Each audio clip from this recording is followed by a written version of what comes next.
Hello बच्चों, आइए प्रश्न को देखते हैं। एक पाइप से रेत 12 सेंटीमीटर क्यूब प्रति सेकंड की दर से गिर रही है। गिरती रेत से जमीन पर एक ऐसा शंकु बनाती है जिससे की ऊंचाई सदैव आधार की त्रिज्या का छठा भाग है।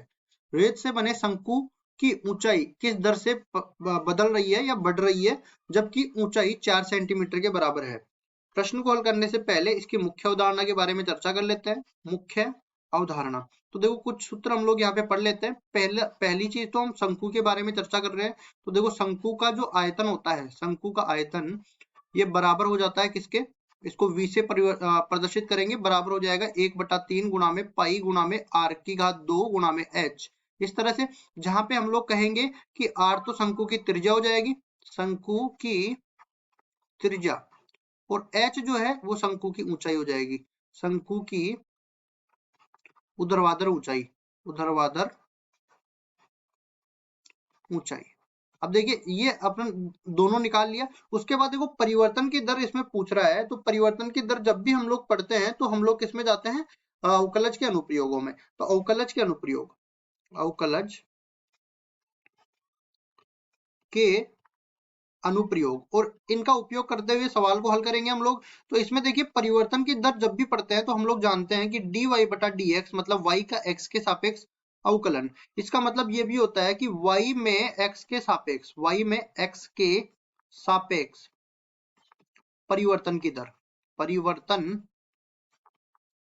की दर, इस तरह से हम लोग निकालते हैं। तो देखो जैसा जैसा सवाल में बोला है वैसा निकालते हैं। पहली चीज तो हमें देखिए यहाँ पे हमें बोला है कि 12 सेंटीमीटर प्रति सेकंड घन सेंटीमीटर प्रति सेकंड की दर से रेत गिर रही है, मतलब आयतन में परिवर्तन की दर हो रही है। इस तरह से समझ लो कि हम जो है कोई थैला है उसमें कोई दूध डाल रहे हैं, ठीक है, कोई कुछ भी चीज मान लो, रेत डाल रहे हैं थैले के अंदर। तो जैसे जैसे हम लोग रेत को डालते जाएंगे उसके आयतन में वृद्धि होती चली जाएगी। तो जो भी रेत की डलने की दर रहेगी वही आयतन में परिवर्तन की दर रहेगी। तो यहाँ से हम लोग कह सकते हैं कि dv बटा में dt, dv बटा में dt कितना आ रहा है, ये अपने पास आ रहा है 12 सेंटीमीटर क्यूब, 12 सेंटीमीटर क्यूब प्रति सेकंड। देखो ये अपना धनात्मक है क्योंकि आयतन में परिवर्तन जो हो रहा है वो धनात्मक हो रहा है, मतलब बढ़ रहा है आयतन, तो इसलिए इसको धनात्मक लेके चलते हैं। उसके बाद देखो v बराबर में क्या होता है, 1/3 पाई आर स्क्वायर एच के बराबर होता है। अब जैसा कि हमने कहा कि सवाल में ही बोला है कि उसकी ऊंचाई जो है आधार की त्रिज्या का छठा भाग है, ठीक है। तो यहाँ पे लिखेंगे, प्रश्न में दे रखा है कि ऊंचाई आधार की त्रिज्या का छठा भाग है, मतलब कि यहाँ से हम लोग कहेंगे कि आधार की त्रिज्या 6 गुना में ऊंचाई के बराबर ये हो गई, ठीक है। तो यहाँ पे हम लोग इसको रखेंगे, जहां पे r है वहां हम लोग 6h को रखेंगे। तो v बराबर में 1/3 पाई तो इसी तरह रहने वाला है, और 6h इस पूरे का वर्ग गुणा में h हो जाएगा, मतलब 36, 36 से 3 कटेगा तो 12 पाई h की घात 3 के बराबर आयतन आ जाएगा। अब उसके बाद देखिए हमें क्या बोला है, आयतन जब ऊंचाई हमें 4 सेंटीमीटर के बराबर दे रखी है तब ऊंचाई में परिवर्तन की दर पूछ रहा है, मतलब कि हमें h का मान 6 सेंटीमीटर यहाँ पे लिख देते हैं, सॉरी 4 सेंटीमीटर के बराबर दे रखा है, और dh बटा में dt का मान पूछ रहा है, मतलब दोनों में परिवर्तन की दर समय के सापेक्ष हमें निकालनी है। तो क्या करेंगे, ये जो समीकरण है इसको समीकरण नंबर 1 बोल देते हैं, इसमें हम लोग अवकलन कर देते हैं t के सापेक्ष। तो क्या होगा, देखिए dv बटा में dt बराबर ये हो जाएगा किसके, देखिए ये 12 पाई तो इसी तरह रहने वाला है, 12 पाई को इसी तरह रख दिया, और उसके बाद ये हो जाएगा d बटा में dt h क्यूब, क्योंकि यही चर दिख रहा है मेरे को। और हम लोग जानते हैं कि x की घात n का x के सापेक्ष जब अवकलन करते हैं तो ये बराबर हो जाता है n गुना में x की घात n माइनस 1।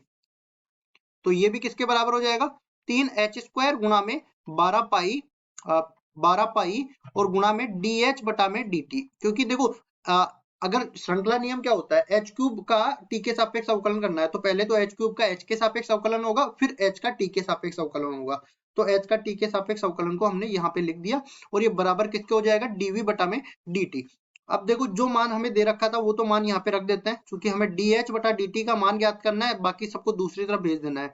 dv बटा dt का मान कितना दे रखा था, यहाँ पे पहले ही दे रखा था 12 सेंटीमीटर क्यूब प्रति सेकंड के बराबर, तो 12 ऊपर आ गया, और सब नीचे जाने वाला है तो 3 नीचे जाएगा, 12 नीचे जाएगा, पाई नीचे जाएगा, और h का मान देखो h स्क्वायर किसके बराबर हो जाएगा, h का मान 4 सेंटीमीटर के बराबर दे रखा था, तो यहाँ से हो जाएगा अपने पास 4 सेंटीमीटर की घात 2।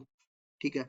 अब जो कट रहा है उसको काट देते हैं, तो देखो 12 से कट गया 12 और यहाँ पे 16 3 48 हो जाएगा, कुल मिला के 1/48 और पाई को इसी तरह रहने देना है क्योंकि कटेगा ही नहीं।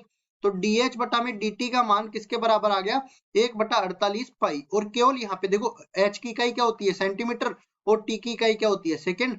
तो इसकी इकाई क्या होगी, मतलब ऊंचाई में जो वृद्धि हो रही है वो 1/48 पाई सेंटीमीटर प्रति सेकंड की दर से हो रही है। यही हमारा उत्तर हो जाएगा। आशा करता हूँ ये सवाल आपको समझ में आया होगा। धन्यवाद।